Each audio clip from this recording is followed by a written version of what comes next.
Halo semuanya, Assalamualaikum warahmatullahi wabarakatuh.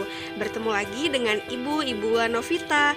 Nah, pembelajaran hari ini kita masuk ke tema 7, subtema 2, pembelajaran 1 tentang peristiwa kebangsaan seputar proklamasi kemerdekaan. Nah, sebelum kita memulai pembelajaran, alangkah baiknya kita berdoa dulu ya teman-teman. Berdoa dimulai. Selesai.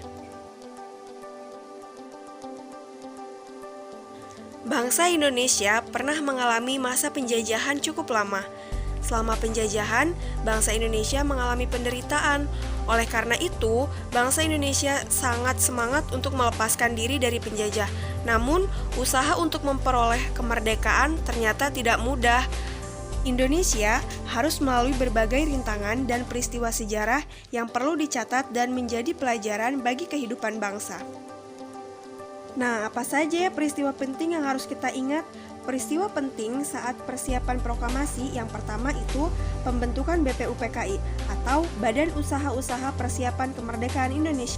BPUPKI ini dibentuk pada tanggal 1 Maret 1945. Selanjutnya ada pembentukan PPKI atau Panitia Persiapan Kemerdekaan Indonesia. PPKI ini dibentuk pada tanggal 7 Agustus 1945. Hasil PPKI adalah mengesahkan Pancasila sebagai dasar negara. Selanjutnya ada peristiwa Rengas Dengklok. Peristiwa ini terjadi karena golongan muda mendesak untuk segera melaksanakan proklamasi. Selanjutnya, kronologi peristiwa Rengas Dengklok.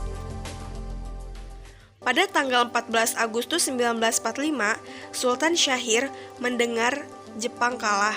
Kemudian pada tanggal 15 Agustus 1945, golongan muda mendesak Soekarno untuk memerdekakan Indonesia. Nah, pada tanggal 16 Agustus, Soekarno-Hatta diculik ke Rengas Dengklok oleh golongan muda, tujuannya agar mereka tidak terpengaruh oleh Jepang.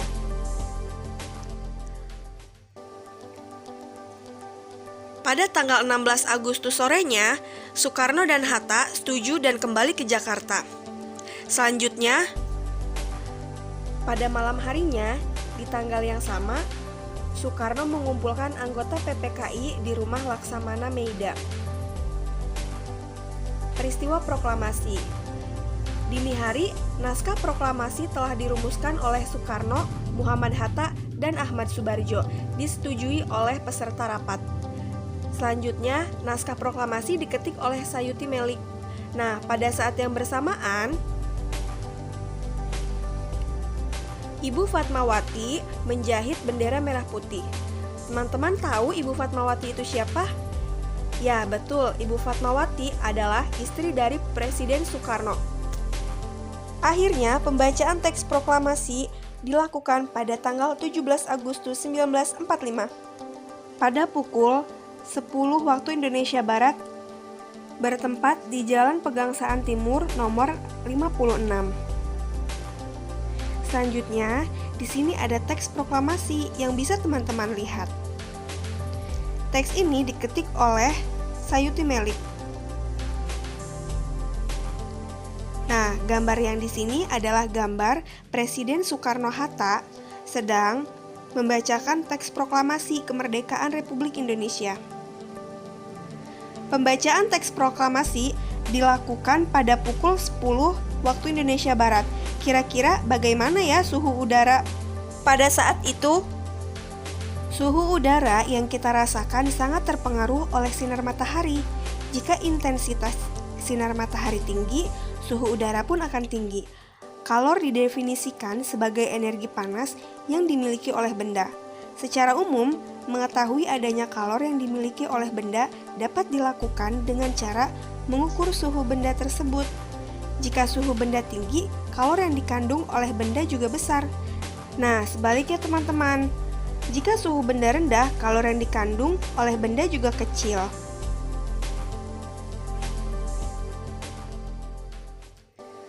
Kalor yang dimiliki oleh suatu benda bisa berubah-ubah, bisa naik, bisa juga turun, karena kalor dapat berpindah dari suhu tinggi menuju suhu rendah.